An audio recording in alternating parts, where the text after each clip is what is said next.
Question देखिए, the ruling class. उत्तर है इसका, इटली के विद्वान मोस्का ने अपने अभिजन सिद्धांत का वर्णन इस पुस्तक में किया है। अगला क्वेश्चन देखिए, लोकतंत्र के अभिजन सिद्धांत या विशिष्ट वर्गीय सिद्धांत के बारे में बताइए। तो यह सिद्धांत मानता है कि शासन का रूप चाहे किसी भी प्रकार का हो, लेकिन हर प्रकार के शासन में शासन सत्ता पर नियंत्रण और प्रभुत्व की जो शक्ति होती है वो कुछ गिने चुने लोगों के हाथों में होती है, जो विशिष्ट वर्ग का होता है। तो जनता का शासन तो एक धोखा है। अगला क्वेश्चन देखिए, एक अवधारणा के रूप में लोकतंत्र में कौन से 3 अंतः संबंधित अर्थ निहित हैं। पहला है, यह निर्णय लेने की एक विधि है। दूसरा है, यह निर्णय लेने के सिद्धांतों का एक समूह है। और तीसरा है, यह आदर्शात्मक मूल्यों से संबंधित अवधारणा है। अगला क्वेश्चन है, द पॉलिटिकल पार्टीज। तो इसका उत्तर देखिए, इस पुस्तक के लेखक जर्मन विचारक रॉबर्ट मिचेल्स हैं। इस पुस्तक में उन्होंने लोकतंत्र का अभिजन सिद्धांत या विशिष्ट वर्गीय सिद्धांत प्रस्तुत किया है। लोकतंत्र की कोई एक परिभाषा दीजिए कि लोकतंत्र जनता का, जनता के लिए तथा जनता द्वारा शासन है। अगला देखिए, लोकतंत्र के 2 भेद या प्रकार बताइए। तो लोकतंत्र के 2 भेद होते हैं या 2 प्रकार होते हैं। पहला है प्रत्यक्ष लोकतंत्र और दूसरा है अप्रत्यक्ष लोकतंत्र। लोकतंत्र के कोई 4 गुण बताइए। पहला है लोकमत पर आधारित, फिर है जन कल्याण पर आधारित, फिर है स्वतंत्रता और समानता पर आधारित, और फिर है सार्वजनिक शिक्षण। अगला क्वेश्चन देखिए, लोकतंत्र के कोई 4 दोष या कमियां बताइए। तो पहला है अयोग्यता का शासन, फिर है भ्रष्ट नेतृत्व, फिर है उग्र दलबंदी, फिर है बहुमत की तानाशाही। अगला क्वेश्चन है, लोकतंत्र की सफलता के लिए आवश्यक 4 परिस्थितियां या शर्तें बताइए। तो पहली है जनता की जागरूकता, फिर है शांति तथा व्यवस्था, फिर है स्वतंत्र और ईमानदार प्रेस, और फिर है शक्तिशाली विरोधी दल।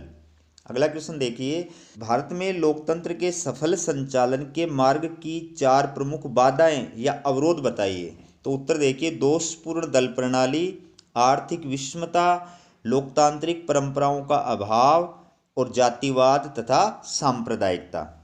अगला क्वेश्चन देखिए, लोकतंत्र का मार्क्सवादी सिद्धांत किन मूल्यों पर जोर देता है। लोकतंत्र का मार्क्सवादी सिद्धांत आर्थिक समानता, सामाजिक न्याय, शोषण व निजी संपत्ति का अंत, उत्पादन तथा वितरण के साधनों पर सार्वजनिक नियंत्रण आदि मूल्यों पर जोर देता है। अगला क्वेश्चन देखिए, 3 ऐसे तथ्यात्मक तर्क दीजिए जो भारत में लोकतंत्र के उज्जवल भविष्य को प्रकट करते हैं। तो पहला है, भारत में लोकतंत्र को जन समर्थन प्राप्त है, फिर है भारत की दलीय प्रणाली में सुधार हो रहा है, और तीसरा है भारत में शांतिपूर्ण सत्ता परिवर्तन संभव है। राजनीतिक दल किसे कहते हैं। उत्तर देखिए, राजनीतिक दल नागरिकों का एक ऐसा राजनीतिक संगठन होता है जिसमें विचारधारा की एकता पाई जाती है और जिसका उद्देश्य वैध ढंग से शासन सत्ता पर अधिकार प्राप्त करके अपनी विचारधारा के अनुसार शासन कार्य करना होता है। अगला क्वेश्चन देखिए, राजनीतिक दलों की 2 विशेषताएं बताइए। तो पहली है मूलभूत सिद्धांतों तथा नीतियों की एकता, दूसरी है शांतिपूर्ण एवं संवैधानिक साधनों द्वारा अपने उद्देश्यों की प्राप्ति में विश्वास। क्वेश्चन है, राजनीतिक दलों की उत्पत्ति या निर्माण के आधार बताइए। तो पहला देखिए मनोवैज्ञानिक, दूसरा है आर्थिक मुद्दे, तीसरा है राजनीतिक मुद्दे, और चौथा है विचारधारा। यानी अगला देखिए दल प्रणाली के प्रकार बताइए। तो दल प्रणाली 3 प्रकार की होती है, एक दलीय प्रणाली, द्विदलीय प्रणाली और बहुदलीय प्रणाली। अगला क्वेश्चन देखिए, अधिनायक तंत्र या तानाशाही के कोई 2 दोष या कमियां बताइए। दोनों, पहला है व्यक्तिक स्वतंत्रता का हनन, दूसरा है अविवेकपूर्ण राष्ट्रीयता की कुचेष्टा। अगला क्वेश्चन देखिए, एलन बॉल ने आधुनिक अधिनायक तंत्रों को किन प्रमुख वर्गों में बांटा है। पहला है सर्वाधिकारवादी अधिनायक तंत्र, दूसरा है स्वेच्छाचारी अधिनायक तंत्र। अधिनायक तंत्र या तानाशाही का क्या अर्थ है। अधिनायक तंत्र या तानाशाही का क्या अर्थ है? उत्तर देखिए, अधिनायक तंत्र उस शासन व्यवस्था को कहते हैं जिसमें शासन सत्ता केवल एक व्यक्ति में निहित होती है, जो संपूर्ण सत्ताधारी होता है और उसके आदेश ही कानून होते हैं और जिनका पालन करना नागरिकों का अनिवार्य कर्तव्य होता है। अगला क्वेश्चन है, अधिनायक तंत्र या तानाशाही के कोई 4 सिद्धांत या लक्षण या विशेषताएं बताइए। लोकतंत्र विरोधी, सर्वाधिकारवाद का समर्थन, हिंसा व शक्ति पर आधारित या हिंसा व शक्ति में विश्वास, और चौथा है व्यक्तिक स्वतंत्रता का विरोधी। अगला क्वेश्चन देखिए, अधिनायक तंत्र या तानाशाही के उदय या उत्कर्ष के कारण बताइए। पहला है भ्रष्ट शासन, दूसरा है उग्र राष्ट्रवाद। अगला क्वेश्चन देखिए, अधिनायक तंत्र या तानाशाही के कोई 4 गुण बताइए। पहला है राष्ट्रीय एकता की स्थापना, फिर है मितव्ययी व कुशल प्रशासनिक व्यवस्था, फिर है तीव्र आर्थिक विकास संभव, फिर है संकट काल के लिए उपयुक्त। अगला क्वेश्चन देखिए, अधिनायक तंत्र या तानाशाही के कोई 4 दोष या कमियां बताइए। पहला है व्यक्तिक स्वतंत्रता का हनन, दूसरा है व्यक्ति की स्वतंत्रता एवं व्यक्तित्व का अंत, तीसरा है शक्ति पर आधारित, चौथा है अविवेकपूर्ण राष्ट्रीय एकता की कुचेष्टा। अगला प्रश्न देखिए, अधिनायक तंत्र तथा लोकतंत्र में कोई 2 अंतर बताइए। पहला है लोकतंत्र का आधार जनता की सहमति तथा इच्छा होती है, जबकि अधिनायक तंत्र का आधार शक्ति होती है। अगला देखिए, दूसरा लोकतंत्र में कानून का शासन होता है, जबकि अधिनायक तंत्र में स्वेच्छाचारिता का शासन होता है। अगला क्वेश्चन है, सर्वाधिकारवादी अधिनायक तंत्र के 2 उदाहरण दीजिए। तो पहला है जर्मनी में हिटलर का शासन और इटली में मुसोलिनी का शासन। अगला क्वेश्चन देखिए, स्वेच्छाचारी अधिनायक तंत्र के 2 उदाहरण दीजिए। तो युगांडा और लीबिया। अधिनायक तंत्र से लोकतंत्र की श्रेष्ठता प्रमाणित करने वाले 2 तर्क दीजिए। पहला है अधिनायक तंत्र में व्यक्ति की स्वतंत्रता और गरिमा को कोई महत्व नहीं दिया जाता है, जबकि लोकतंत्र में व्यक्ति की स्वतंत्रता और गरिमा को महत्व दिया जाता है। दूसरा है अधिनायक तंत्र सत्ता के केंद्रीकरण पर आधारित होता है, जबकि लोकतंत्र सत्ता के विकेंद्रीकरण पर आधारित होता है। प्रश्न है, राजनीतिक दलों के कोई 4 कार्य बताइए। तो पहला है दल की नीतियों का निर्माण करना, फिर है लोकमत का निर्माण करना, फिर है शासन का संचालन करना और विरोधी दल के रूप में कार्य करना। अगला क्वेश्चन देखिए, राजनीतिक दलों या दल प्रणाली के गुण या लाभ बताइए। तो पहला है शासक दल की निरंकुशता पर रोक, दूसरा है सरकार और जनता के मध्य संपर्क स्थापित करना, तीसरा है लोकमत का निर्माण करना। अगला क्वेश्चन देखिए, लोकतांत्रिक राज व्यवस्था में दल प्रणाली या राजनीतिक दलों की भूमिका या कार्य बताइए। तो पहला है राष्ट्रीय हित में नीतियों का निर्माण करना, दूसरा है लोकमत को शिक्षित करना, तीसरा है शासन का संचालन करना, चौथा है शासन व जनता के मध्य संपर्क का कार्य करना। अगला क्वेश्चन देखिए, राजनीतिक दलों को लोकतंत्र का प्राण क्यों कहा जाता है। उत्तर है क्योंकि दल प्रणाली के बिना यानी राजनीतिक दलों के बिना लोकतंत्रात्मक शासन प्रणाली कार्य नहीं कर सकती। शासन का चाहे संसदीय रूप हो या अध्यक्षात्मक, दल प्रणाली के अभाव में उसका क्रियान्वयन संभव नहीं है। अगला क्वेश्चन है, उन 2 देशों के नाम बताइए जहां पर एकदलीय पद्धति पाई जाती है।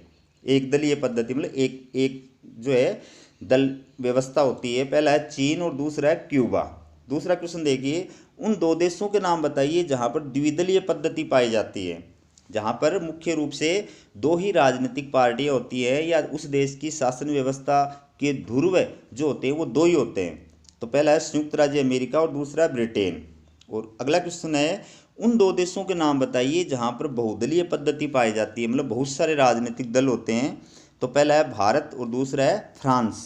बहुदलीय पद्धति के 2 लाभ या गुण बताइए, मतलब बहुदलीय प्रणाली जो होती है उसके 2 गुण या लाभ कौन से हैं। पहला है मतदाताओं को चयन के अधिक विकल्प, दूसरा है सभी हितों एवं विचारधाराओं का प्रतिनिधित्व है। अगला क्वेश्चन है, बहुदलीय प्रणाली की कोई 2 दोष या कमियां बताइए। तो पहला है शासन में स्थिरता, दूसरा है उत्तरदायित्व का अभाव। अगला क्वेश्चन है, दबाव समूहों को परिभाषित कीजिए। तो उत्तर देखिए, समाज के विभिन्न वर्गों द्वारा अपने हितों एवं रक्षा के लिए बनाए गए समूह है। जब राज्य की प्रशासनिक एवं विधायक क्रिया को प्रभावित करने लगते हैं तो उन्हें दबाव समूह कहा जाता है, प्रेशर ग्रुप्स। अगला क्वेश्चन देखिए, राजनीतिक दल और दबाव समूह में दो अंतर बताइए। तो पहला अंतर है, राजनीतिक दल अनिवार्य रूप से संगठित होते हैं, जबकि दबाव समूह है संगठित अथवा असंगठित हो सकते हैं। दूसरा अंतर है, राजनीतिक दलों की सदस्य संख्या दबाव समूह की सदस्य संख्या की तुलना में ज़्यादा होती है। दबाव समूह को अज्ञात साम्राज्य किसने कहा है और क्यों? अज्ञात साम्राज्य। उत्तर देखिए, प्रोफेसर S.E. फाइनर ने दबाव समूह को अज्ञात साम्राज्य कहा है। क्यों? क्योंकि ये खुले रूप से राजनीति में भाग नहीं लेते, बल्कि अदृश्य ढंग से राजनीतिक निर्णयों को प्रभावित करने का प्रयास करते हैं। अगला क्वेश्चन है, दबाव समूह की विशेषताएं या लक्षण बताइए। एक ही बात है, लक्षण पूछ लो चाहे विशेषताएं पूछ लो। तो दबाव समूह की विशेषताएं कौन कौन सी हैं?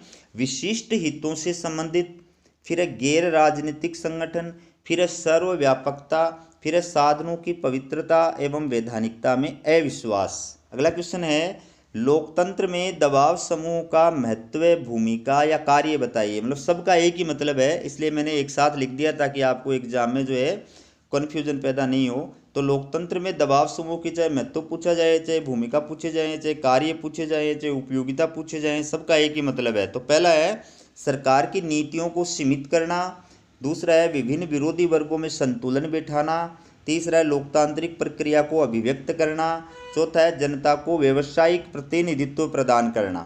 अगला क्वेश्चन देखिए, ब्लोंडेल द्वारा किया गया दबाव समूह का वर्गीकरण बताइए। तो ये विद्वान का नाम है ब्लोंडेल। इन्होंने दो प्रकार से दबाव समूह का वर्गीकरण किया है। पहला है सामुदायिक दबाव समूह है, दूसरा है संघात्मक दबाव समूह है। अगला क्वेश्चन है, दबाव समूह की कार्य प्रणाली या तकनीक या साधन बताइए। तीनों का एक ही मतलब है, दबाव समूह अपने उद्देश्यों को प्राप्त करने के लिए किस प्रकार से कार्य करते हैं। पहला है लॉबिंग, दूसरा है राजनीतिक दलों से परोक्ष संबंध, तीसरा है जनमत निर्माण के साधनों का प्रयोग, चौथा है न्यायालय की मदद प्राप्त करना। अगला क्वेश्चन है लॉबिंग। इसका उत्तर देखिए, दबाव समूह द्वारा व्यवस्थापिका या सरकार को प्रभावित कर अपने हित में कानूनों का निर्माण करवाना अथवा निर्णय करवाना लॉबिंग कहलाता है। ठीक है। अगला क्वेश्चन देखिए, दबाव समूह की कमियां या दोष बताइए। पहला है प्रजातांत्रिक तरीकों का प्रयोग करना, अप्रजातांत्रिक तरीकों का प्रयोग करना। इसमें लिखने में थोड़ा मिसप्रिंट हो गया, इसमें आएगा अप्रजातांत्रिक तरीकों का प्रयोग करना। दूसरा है सार्वजनिक हित की उपेक्षा, तीसरा है भ्रष्ट साधनों को अपनाना और चौथा है लॉबिंग। ठीक है, लॉबिंग। अगला क्वेश्चन देखिए, दबाव समूह तथा राजनीतिक दल में दो समानताएं बताइए। तो पहला है दोनों ही गैर संवैधानिक अभिकरण है, मतलब संविधान में इनका उल्लेख नहीं किया गया है। दूसरा है दोनों ही अपने उद्देश्यों को प्राप्त करने के लिए एक दूसरे का प्रयोग करते हैं। अगला क्वेश्चन है, भारत के किन्हीं चार दबाव समूह के नाम बताइए। पहला है फिक्की। फिक्की का पूरा नाम है federation of Indian chambers of commerce and industry. दूसरा है NSUI, ये विद्यार्थियों का संगठन है, कांग्रेस से रिलेटेड। भारतीय किसान यूनियन, किसानों का संगठन है। ABVP, ये भी विद्यार्थियों का संगठन है, ये BJP से रिलेटेड है। अगला क्वेश्चन देखिए, आमंड तथा पावेल ने दबाव समूह का वर्गीकरण कितनी श्रेणियों में किया है। आमंड तथा पावेल ने दबाव समूह का जो वर्गीकरण किया है वो 4 श्रेणियों में किया है। संस्थात्मक दबाव समूह है, समुदायात्मक दबाव समूह है और गैर समुदायात्मक दबाव समूह है और प्रदर्शनात्मक दबाव समूह है। अगला क्वेश्चन है, भारत में किन्हीं 2 संस्थात्मक दबाव समूह के नाम बताइए। पहला है नौकरशाही, दूसरा है सेना। अगला क्वेश्चन है, भारत में दबाव समूह की कोई 2 विशेषताएं बताइए। ये भारत में जो दबाव समूह हैं उनके बारे में पूछा गया है। ठीक है, तो पहला है भारतीय राजनीति में परंपरागत दबाव समूह की निर्णायक भूमिका है। दूसरा है भारत में अधिकांश समुदायात्मक दबाव समूहों पर राजनीतिक दलों का नियंत्रण है। तो दोस्तों, हमारा ये वीडियो आपको कैसा लगा कमेंट करके ज़रूर बताएं और चैनल को यदि सब्सक्राइब नहीं किया है तो चैनल को सब्सक्राइब ज़रूर करें।